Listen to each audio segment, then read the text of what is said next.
Hello friends, welcome to my channel Think Pages TV. आज की इस डीप डाइव में हम एक ऐसी बात करने वाले हैं जो शायद हर किसी के दिमाग में आती है।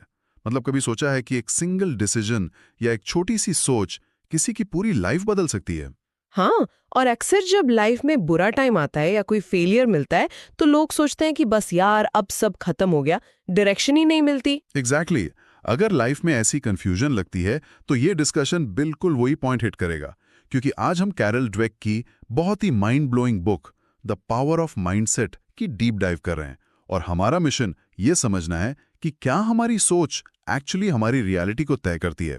बिल्कुल, ये बुक इसीलिए इतनी इम्पोर्टेंट है क्योंकि हम सब अपनी फेलियर्स को लेकर काफी सेंसिटिव होते हैं। ये बुक उस एग्जैक्ट प्रॉब्लम को सॉल्व करती है। ये बताती है कि दिमाग के अंदर एक्चुअली चल क्या रहा है जब हम किसी मुश्किल का सामना करते हैं। राइट। और हम इस डीप डाइव में सोर्सेस से उस पूरी साइकोलॉजी को डिकोड करेंगे, क्योंकि लोग अक्सर अपनी सिचुएशंस को अपनी किस्मत मान लेते हैं, पर असली गेम तो माइंडसेट का होता है। अगर इस पूरी रिसर्च की नींव देखें तो ये इंसान की सोच को दो बहुत ही क्लियर हिस्सों में बांटती है। एक है फिक्स्ड माइंडसेट और दूसरा है ग्रोथ माइंडसेट। तो ये दोनों अलग अलग कैसे काम करते हैं?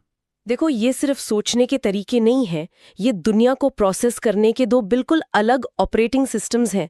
जो फिक्स्ड माइंडसेट वाला सिस्टम है ना, वो इस बिलीफ पर चलता है कि इंसान के अंदर जो टैलेंट है या जो इंटेलिजेंस है वो बस बर्थ से फिक्स होती है। मतलब पत्थर की लकीर है, जो मिल गया सो मिल गया। एग्जैक्टली।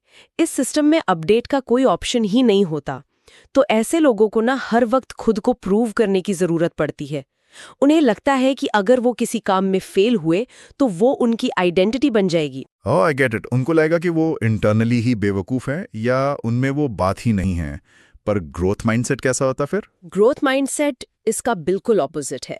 ये इस विश्वास पर बेस करता है कि हमारी जो करंट स्किल्स हैं वो सिर्फ एक स्टार्टिंग पॉइंट है। अगर हम मेहनत करें, प्रैक्टिस करें तो किसी भी फील्ड में आगे बढ़ सकते हैं। फेलियर उनके लिए एंड नहीं, बस एक फीडबैक होता है। ये बात ना एक एग्जाम्पल से बहुत अच्छे से समझ आएगी जो सोर्स में दिया गया था। मतलब इमेजिन करो, एक कॉलेज स्टूडेंट का बहुत ही बेकार मंडे स्टार्ट होता है। हाँ, वो जो सबसे खराब दिन वाली फीलिंग होती है। राइट। सुबह क्लास में सबसे कम मार्क्स आए, उसके बाद पार्किंग में कार लगाई तो वहां फाइन लग गया, और फिर जब रोने के लिए या दुख बांटने के लिए अपने बेस्ट फ्रेंड को कॉल किया तो उसने इग्नोर कर दिया। आउच! वो सच में बहुत बुरा दिन है। I mean literally the worst. अब फिक्स्ड माइंडसेट वाला दिमाग इसको कैसे प्रोसेस करेगा? वो इसको अपनी पहचान से जोड़ लेगा।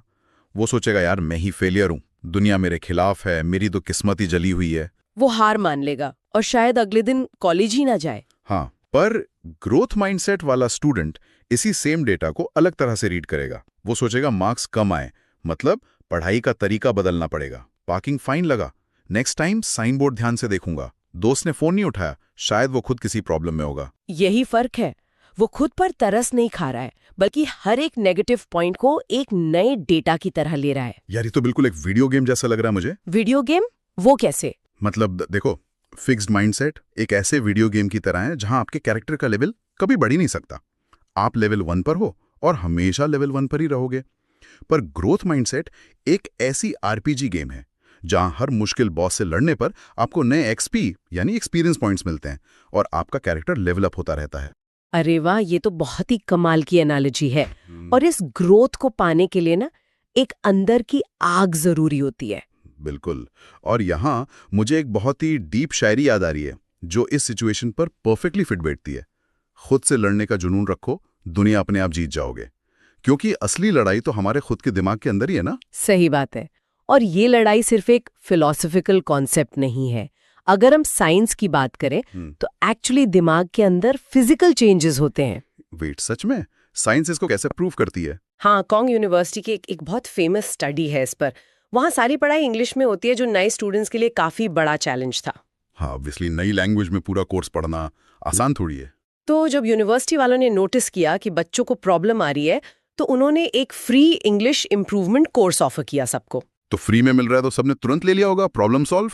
यही तो कैच है। जिन बच्चों का फिक्स्ड माइंडसेट था उन्होंने इस फ्री कोर्स के लिए साफ ना कह दिया। Wait, what? पर उनको पता था ना कि उनकी इंग्लिश वीक है, फिर मना क्यों किया? ईगो की वजह से। उनके दिमाग को अपना सेल्फ स्टीम बचाना था। उन्हें डर था कि अगर उन्होंने ये कोर्स ज्वाइन किया तो कॉलेज में सबको पता चल जाएगा कि उनकी इंग्लिश वीक है या वो उतने स्मार्ट नहीं है। ओह अच्छा, मतलब उनके हिसाब से स्मार्ट होने का मतलब है कि सब कुछ नेचुरली आना चाहिए। अगर मेहनत करनी पड़ी तो मतलब आप बेवकूफ हो। एग्जैक्टली उन्होंने अपनी इमेज बचाने के चक्कर में अपनी ग्रोथ का रास्ता ही बंद कर दिया।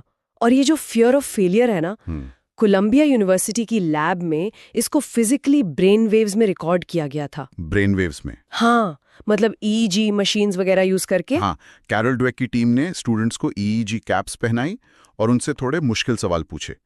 फिर उन्हें ब्रेन की एक्टिविटी ऑब्जर्व की। तो क्या रिजल्ट आया? आई एम सुपर क्यूरियस अब। जब फिक्स्ड माइंडसेट वाले स्टूडेंट्स को बताया जाता था कि उनका जवाब सही है या गलत, तो उनके दिमाग में बहुत तेजी से हलचल होती थी। ब्रेन वेव्स एकदम स्पाइक करती थी। क्योंकि उन्हें सिर्फ अपने रिजल्ट से मतलब था। लाइक मैं पास हुआ या फेल, मेरी बेइज्जती तो नहीं हुई। राइट। लेकिन सबसे क्रेजी बात तब हुई जब उन्हें गलत जवाब देने के बाद सही आंसर समझाया जा रहा था। गेस करो तब दिमाग में क्या हुआ होगा? आई डोंट नो, शायद और एक्टिविटी हुई होगी सीखने के लिए। नहीं, उनके दिमाग की तरंगें एकदम शांत हो गईं। उन्होंने नया सीखने वाले हिस्से को पूरी तरह शट डाउन कर दिया था। ओह माय गॉड, मतलब जैसे ही उनका ईगो हर्ट हुआ, उन्होंने लिटरली इंफॉर्मेशन ब्लॉक कर दी। हाँ, लेकिन जो ग्रोथ माइंडसेट वाले थे, उनका ब्रेन सबसे ज्यादा एक्टिव तभी था जब उन्हें उनकी गलती का रीजन समझाया जा रहा था। वो उस नए लेसन को अंदर एब्जॉर्ब कर रहे थे। Okay, let's unpack this for a second. ये सुनने में बहुत इंस्पायरिंग लगता है, पर प्रैक्टिकली सोचो यार, क्या हर वक्त हर एक फेलियर को एक लर्निंग अपॉर्चुनिटी की तरह देखना इंसान को मेंटली थका नहीं देगा? थकाने से तुम्हारा क्या मतलब है? आई मीन, क्या कभी कभी दिल नहीं करता कि यार बस अपने कंफर्ट जोन में रहो, जहां कुछ प्रूव नहीं करना, कोई नया चैलेंज नहीं लेगा, बस चिल करना है? यह ना बहुत नेचुरल है। कंफर्ट जोन थोड़ी देर का सुकून देता है, लेकिन प्रॉब्लम तब होती है जब ये एक लाइफस्टाइल बन जाए। न्यूरोबायोलॉजी में एक सिंपल रूल है, यूज इट और लूज इट। मतलब अगर दिमाग को यूज नहीं करोगे तो वो श्रिंक होने लगेगा। एकदम सही। जब हम कंफर्ट जोन में बैठे रहते हैं ना, तो दिमाग उन न्यूरल पाथवेज को काटना शुरू कर देता है जिनका यूज नहीं हो रहा। तो जो लंबा कंफर्ट जोन है वो एक्चुअली हमारी पोटेंशियल को मार रहा होता है। वाओ। मतलब वो सुकून असल में एक स्लो पॉइजन की तरह है जो हमारे दिमाग में जंग लगा रहा है। ये तो बहुत डीप बात बोल दी आपने। और इस जंग को हटाने के लिए दिमाग को थोड़ी फ्रिक्शन, थोड़ी रगड़ की जरूरत होती है। और इस रगड़ का सबसे बढ़िया एग्जाम्पल अगर एजुकेशन फील्ड से लें तो वो केमिस्ट्री स्टूडेंट्स वाली स्टोरी बहुत आई ओपनिंग है। वो प्री मेडिकल का कोर्स जो वैसे ही अपने आप में एक बहुत बड़ा प्रेशर टेस्ट होता है। हाँ। जब उस कोर्स का पहला एग्जाम हुआ और नंबर्स कम आए तो दोनों माइंडसेट्स का डिफरेंस साफ दिखने लगा। जो फिक्स्ड माइंडसेट वाले थे वो डर के मारे बस रट्टा मारने लगे। क्योंकि रट्टा मारना इजी लगता है, उसमें दिमाग को जोर नहीं लगाना पड़ता, पर उसका नुकसान बहुत बड़ा है ना। बिल्कुल। उन्होंने अपनी वीकनेसेस को ठीक करने की जगह बस किताबें याद कर ली और एंड में जब क्वेश्चंस ट्विस्ट होके आए तो वो फेल हो गए और कोर्स छोड़ दिया। जबकि ग्रोथ माइंडसेट वालों ने पहचाना कि गलती कहाँ हुई है। उन्होंने अपनी स्ट्रैटेजी बदली, नए तरीके से पढ़ा। मतलब फेल होने को अपनी पहचान नहीं, बस एक फीडबैक की तरह देखा। और इसी स्ट्रैटेजी को रियल लाइफ में इम्प्लीमेंट करने का सबसे बड़ा प्रूफ है लॉस एंजलिस का गारफील्ड हाई स्कूल। ये स्टोरी सच में गूज़बम्प्स देती है। हाँ यार, वहां उस स्कूल को तो सोसाइटी में सबसे वर्स्ट स्कूल डिक्लेयर कर दिया था। माँ के बच्चों पर लेबल लग चुका था कि ये लोग तो कुछ नहीं कर सकते लाइफ में। ये एक कलेक्टिव फिक्स्ड माइंडसेट का एग्जाम्पल था। जब पूरी दुनिया आपको बोलती है कि आप बेवकूफ हो, तो बच्चे खुद भी वही मान लेते हैं। पर फिर वहां दो कमाल की टीचर्स आए, जाइमे एस्केलांटी और बेंजामिन जिमेनेज। उन्होंने आते ही पूरे सिस्टम को हिला कर रख दिया। उन्होंने सबसे पहले उस स्कूल से वो बेवकूफ वाला लेबल उतार के फेंका। उन्होंने बच्चों को बिलीव करवाया कि वो कैलकुलस जैसे टफेस्ट कॉलेज लेवल सब्जेक्ट को भी इजीली क्लियर कर सकते हैं। और उसका रिजल्ट क्या निकला?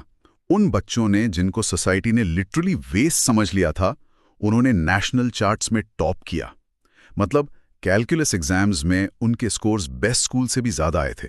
ये प्रूव करता है कि एक बार जब आप अपनी खुद की बनाई हुई मेंटल लिमिट क्रॉस करते हो तो पोटेंशियल अनलिमिटेड हो जाती है। Truly mind blowing. और ये चीज सिर्फ पढ़ाई या मार्क्स से लिमिट नहीं है।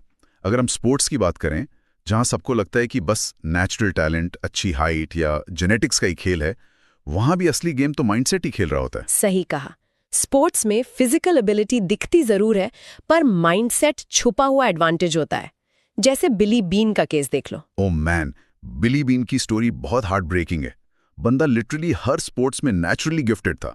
बास्केटबॉल हो, फुटबॉल हो, बेसबॉल हो, हर जगह स्टार था वो। पर उसके अंदर एक बहुत बड़ी प्रॉब्लम थी, उसका एक्सट्रीम फिक्स्ड माइंडसेट। हाँ, जब वो लोकल लीग्स में खेलता था तब तो उसने अपने नेचुरल टैलेंट से सबको हरा दिया, पर जब कंपटीशन बड़ा हुआ तो क्या हुआ? जैसे ही उसके सामने बेटर प्लेयर्स आए और वो स्ट्रगल करने लगा, उसका सिस्टम क्रैश हो गया।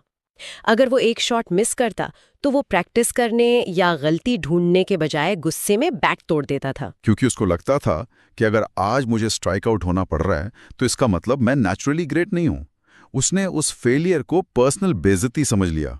और इसी गुस्से के वजह से इतना तगड़ा टैलेंट पूरी तरह बर्बाद हो गया। इसके बिल्कुल ऑपोजिट थे लेनी डाइक्स्ट्रा। उनके पास न कोई खास हाइट थी, न ही बेन जैसा नेचुरल फिजिकल टैलेंट, पर उनका दिमाग अलग लेवल पर चलता था। उनका माइंडसेट पूरी तरह ग्रोथ ओरिएंटेड था। हाँ, वो हारने पर उदास नहीं होते थे। वो वीडियो टेप्स देखते थे, ओपोनेंट की स्ट्रैटेजी समझते थे। हर स्ट्राइक आउट उन्हें एक नया डेटा पॉइंट देता था कि अगली बार बेटर कैसे परफॉर्म करना है। इसीलिए इसमें एक और नाम आता है, पेड्रो मार्टिनेज का, जिनका फिक्स्ड माइंडसेट इतना खतरनाक था कि एक मैच हारने के बाद उस फ्रस्ट्रेशन में उन्होंने अपने 72 साल की कोच के साथ झगड़ा कर लिया। I mean wow. ये वही फिक्स्ड माइंडसेट वाला फ्रस्ट्रेशन है जो इंसान को अंदर से खा जाता है। वहीं दूसरी तरफ न्यूयॉर्क यांकीज की पूरी टीम ने अपने सबसे बुरे ट्रेजेडी फेज के बाद उस दुख को अपनी स्ट्रेंथ बनाया और वापसी की। या ना, मुझे एक और एग्जाम्पल देने का मन कर रहा है। अगर हम इंसान के टैलेंट को एक गाड़ी के इंजन की तरह देखें। इंजन? अच्छा, गो ऑन। हाँ, मतलब देखो, एक पावरफुल इंजन आपको एक बहुत ही फास्ट और जोरदार स्टार्ट दे सकता है, पर माइंडसेट ना उस गाड़ी का स्टीयरिंग व्हील और ईंधन यानी फ्यूल है। राइट। अगर स्टीयरिंग व्हील ही लॉक हो जाए, जिसे हम फिक्स्ड माइंडसेट कहते हैं, तो आपका इंजन चाहे जितना भी ताकतवर क्यों ना हो, वो गाड़ी सीधा जाकर किसी दीवार से ही टकराएगी। लंबा रास्ता कवर करने के लिए इंजन से ज्यादा एक सही स्टीयरिंग की जरूरत होती है। ये एक्चुअली बेस्ट तरीका है इसको समझने का। लेकिन यहाँ एक बड़ा सवाल आता है जिस पर हम सबको सोचना चाहिए। अगर ग्रोथ माइंडसेट वाली स्टीयरिंग इतनी ही इंपॉर्टेंट है, तो बचपन में ही हम इसे लॉक क्यों कर देते हैं? सही बात है। ऐसे क्या होता है कि लोग इतने फिक्स्ड माइंडसेट के साथ बड़े होते हैं? ये फॉल्ट लाइन शुरू कहाँ से होती है? ये लाइन शुरू होती है हमारे अपने घरों से और हमारे पेरेंट्स या टीचर से, और वो भी टोटली अनजाने में। हम लोग तारीफ करने का गलत तरीका यूज करते हैं। तारीफ करने का गलत तरीका मतलब? जब बच्चा कुछ अच्छा करता है तो हम कहते हैं, अरे वाह, तुम तो बहुत स्मार्ट हो, तुम तो पैदाइशी जीनियस हो। हम बिना सोचे उसके दिमाग में फिक्स्ड माइंडसेट का बीज बो देते हैं। वेट, आई ऑलवेज थॉट कि ऐसे बोलने से बच्चों का कॉन्फिडेंस बढ़ता है। मतलब हम उन्हें स्मार्ट बोलकर उनका नुकसान कर रहे हैं। हाँ, क्योंकि इससे बच्चों को लगता है कि बिना मेहनत किए टॉप करना ही असली स्मार्टनेस है। उन्हें लगता है कि उनकी वैल्यू सिर्फ उस जीनियस वाले लेबल पर टिकी है। ओह, आई सी। तो जब वो आगे चलकर किसी मुश्किल चैलेंज को फेस करते हैं जहां उन्हें एक्चुअली मेहनत करनी पड़ती है, तो वो डर जाते हैं। उन्हें लगता है कि अगर मैंने मेहनत की और फिर भी फेल हो गया तो सबको पता चल जाएगा कि मैं फेक जीनियस हूं। एग्जैक्टली। और इसी डर की वजह से वो नए चैलेंजेस लेना ही बंद कर देते हैं। ये सच में थोड़ा डराने वाला है। तो फिर बचपन से ही इस वायरिंग को ठीक कैसे किया जाए? पेरेंट्स को करना क्या चाहिए? सारा फोकस ना आउटकम या इंटेलिजेंस बने, बल्कि प्रोसेस और एफर्ट पर होना चाहिए। मतलब उनकी मेहनत की तारीफ करनी चाहिए। हाँ, जैसे ये कहना चाहिए कि मुझे बहुत खुशी है कि तुमने इस प्रोजेक्ट में इतनी मेहनत की और नए तरीके ट्राई किए। जब हम मेहनत और स्ट्रैटेजी की तारीफ करते हैं तो दिमाग को सिग्नल मिलता है कि सक्सेस एक सफर है, कोई जन्मजात टैलेंट नहीं। राइट। और यही लॉजिक स्पोर्ट्स में भी चलता है। हारने को कभी पर्सनल वीकनेस नहीं बनाना चाहिए। हारने का मतलब बस इतना है कि आज हमारी स्ट्रैटेजी काम नहीं आई और हमें और प्रैक्टिस की जरूरत है। पर अब आते हैं सबसे मेन सवाल पर। जो लोग अब बड़े हो चुके हैं और जिनकी मेंटल वायरिंग फिक्स्ड माइंडसेट वाली हो चुकी है, क्या वो अब अपनी लाइफ चेंज कर सकते हैं? हाँ, ये सबसे इंपॉर्टेंट पॉइंट है। आई मीन, क्या हम अपनी पुरानी आदत की जेल में उम्र भर के लिए फंस गए हैं या कोई रास्ता है बाहर निकलने का? रास्ता बिल्कुल है, और इसका साइंटिफिक रीजन है न्यूरोप्लास्टिसिटी। हमारा दिमाग किसी प्लास्टिक की तरह होता है। इसको नए विचारों और हैबिट्स से दोबारा शेप किया जा सकता है। ओह, जिसे एरन बेक ने अपनी कॉग्निटिव थेरेपी में प्रूव किया था। सही पकड़ा। बेक की थेरेपी सिर्फ ऊपर ऊपर से ऐसी बातें नहीं करती कि सब ठीक हो जाएगा। ये एक्चुअली इंसान के कोर बिलीफ सिस्टम को तोड़कर उसे नया बनाती है। सोर्स में एलाना की जो केस स्टडी है ना, वो इसको बहुत डीपली एक्सप्लेन करती है। जब एलाना के कॉलेज में कम मार्क्स आए थे तो उसका दिमाग तुरंत डिफॉल्ट फिक्स मोड में चला गया था। उसने सोच लिया मैं तो हुई बेवकूफ। हाँ, और थेरेपी का काम होता है उस ऑटोमेटिक नेगेटिव थॉट को पकड़ना और उसको चैलेंज करना, मतलब खुद से सवाल करना। बिल्कुल। अलाना ने जब थेरेपी ली तो उसने नोटिस किया कि ऐसा तो नहीं है कि वो हमेशा से हर चीज में फेल होती आई है। उसने पास्ट में मुश्किल चीजें सीखी थी और उनमें अच्छा भी किया था। उसने रियलाइज किया कि एक पीस ऑफ पेपर, एक मार्कशीट किसी की पूरी आइडेंटिटी या उसकी इंटेलिजेंस को मेजर नहीं कर सकती। और ऐसे ही उसने अपनी पुरानी मेंटल वायरिंग को तोड़ा और एक नया पॉजिटिव न्यूरल पाथवे बनाया। अगर इसको प्रैक्टिकल टर्म्स में सोचें तो इसके स्टेप्स क्या होंगे किसी के लिए भी? सबसे पहला स्टेप है अवेयरनेस, अपने अंदर के उस डर को एक्सेप्ट करना। जब भी कोई फेलियर मिले या चैलेंज आए तो खुद की आवाज सुनो। क्या दिमाग ये कह रहा है कि मेरे बस का नहीं है? अगर हाँ, तो उस थॉट को वहीं ब्रेक करो। एग्जैक्टली। उस थॉट को पॉज करो और इंटेंशनली कहो, मुझे ये अभी नहीं आता पर मैं प्रैक्टिस से सीख सकता हूँ। पर याद रखना, ये कोई चमत्कार नहीं है कि एक दिन में सब ठीक हो जाएगा। सही बात है, सालों पुरानी आदत एक दिन में थोड़ी जाएगी। कंसिस्टेंसी चाहिए, पेशेंस और प्रैक्टिस दोनों लगेंगे। लेकिन एक बात तो है यार, ये रियलाइज करना ही बहुत फ्रीइंग है कि जिस मेंटल जेल में हम फंसे हैं उसकी चाबी एक्चुअली हमारी अपनी जेब में रखी है। जब चाहें दरवाज़ा खोलकर आगे बढ़ सकते हैं। और ये एक इमोशन है जो यहाँ फील हो रहा है। इस पर बस एक और लाइन याद आती है, सोच को बदलो सितारे बदल जाएंगे, नज़र को बदलो नज़ारे बदल जाएंगे।